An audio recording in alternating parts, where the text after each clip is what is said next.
திரு அண்ணாமலை தரிசிக்க முக்தி. அகிலம் காக்கும் தந்தை அண்ணாமலையார் மலர் பாதம் சரணம். திருவண்ணாமலையை தரிசிக்க முக்தி என்பதன் உண்மை பொருள். சூரியக்கலை யோகத்தில் பத்மாசனமிட்டு அமர்ந்து கொஞ்சம் புருவ மத்தியை கவனியுங்கள். கால்களை பின்னிக்கொண்டு அமரும் நிலையில் இரண்டு கண்களை பாதி மூடியும் மூடாமலும் அரை தூக்க நிலையில் புருவ மத்தியை கவனிக்க வேண்டும். அத்துடன் வாசி எனும் மூச்சுக் காற்றை மெதுவாக செயலாற்ற பழகினால் அது முச்சந்தியில் ஒடுங்கும். முச்சந்தி என்பது உள்நாக்கின் மேற்புறமும் மூக்கு துவாரத்தின் பின்னாடியும் மூளை பகுதிக்கு கீழேயும் சங்கமிக்கும் இடமாகும். தியான நிலையில் இருக்கும் போது நமது அடிவயிற்றில் அதாவது மூலதாரத்தில் உற்பத்தியாகும் வாயு முதுகு தண்டு வழியாக மேலே ஏறி கபாலத்தை சுற்றி வந்து மேலே சொன்ன முச்சந்தியில் ஒடுங்கும்.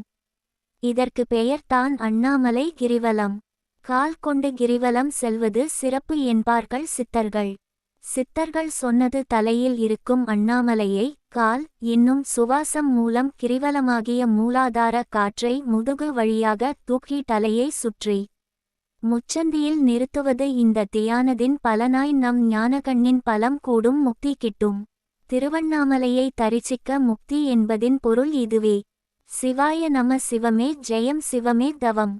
சிவனே சரணாகதி.